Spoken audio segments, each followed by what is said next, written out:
Good afternoon. I'm Lisa Broom with the CBC News Break. Following yesterday's meeting of the Social Partnerships Subcommittee, there was word of an agreement in the impasse between the Barbados Investment and Development Corporation and the National Union of Public Workers.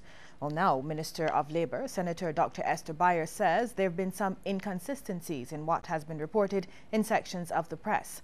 As a result, she is expected to clear the air later today.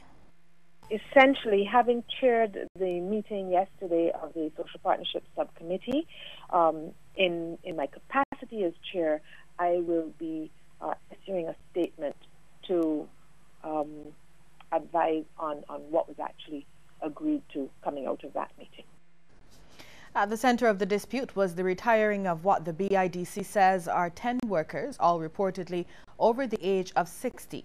To press for their reinstatement and for the lectures to be rescinded, the NUPW embarked on phases 1 and 2 of industrial action. Phase 1 saw thousands of demonstrators taking to Bridgetown, and Phase 2 involved a strike by the Sanitation Service Authority.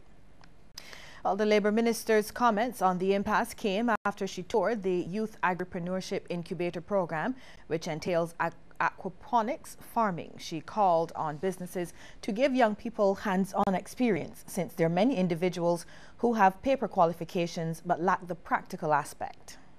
In all our disciplines, whether it is painting cars, painting houses, whatever discipline it is, we want to get more employers on board so that they can give our young people that hands-on experience. Too often employers complain that when young people, not only young people, when persons who are trained come out of the institution and come into the workplace, they don't necessarily, they have the paper qualification, but they don't know their way around.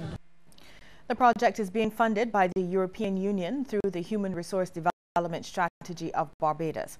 Minister Byers says young people should aim at being self-employed. We know that youth unemployment is high, and it's high around the world.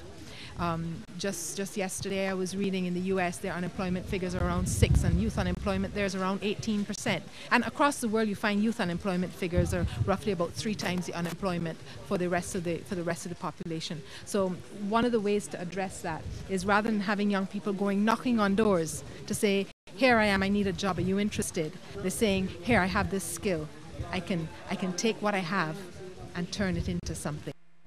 Barbados' social partnership experience will be the topic up for discussion as former Prime Minister Owen Arthur addresses the Partnership of Jamaica retreat tomorrow.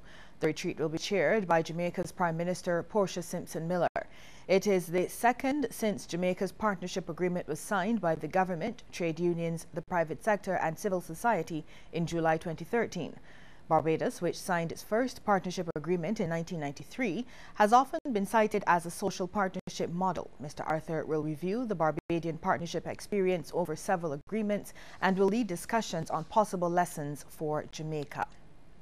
A male teenage visitor is in serious condition at the Queen Elizabeth Hospital after falling from an upper floor at the Divi South Winds Hotel last evening.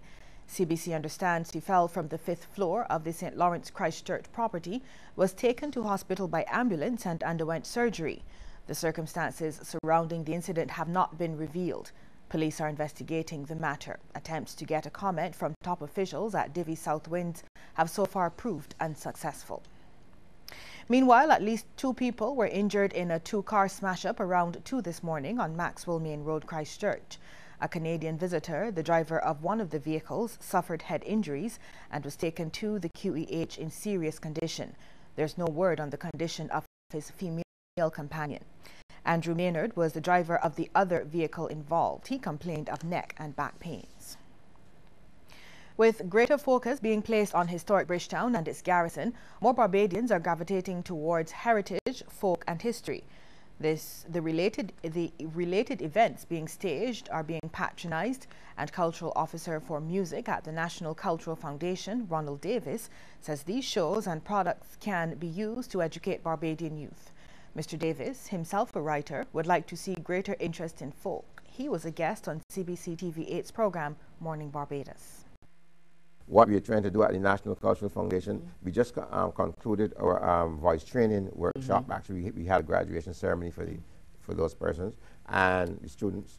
And through the workshops, voice workshops and so on, we can encourage more singing of folk songs and so on. You know, because people because I'm just using that kind of approach. So you come in, you do the voice training workshop, yes, but then there's a focus on folk because we have to rebuild this interest and really get the interest in folk going again.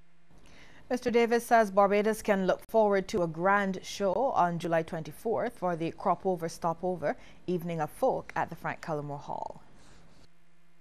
We have a very young cast this time around. I think that the director of the event, Alison Seeley-Smith, who's been doing a great job, she has chosen well these young people who are really acting and been working ever since for a while now, really, to bring it to fruition. Oh, nice. And I mean, they're giving it their all. Certainly, persons who are coming to this event are in for a grand time, and it's different. We wouldn't see the usual characters because they say we're trying to bring up newness and a young and a youthful feel to the whole thing. But certainly, there's going to be the music is going to be there, the dance is still there, the poetry is still there. Time for a break now, but when we come back, we'll have news from the region and further afield. Stay with us.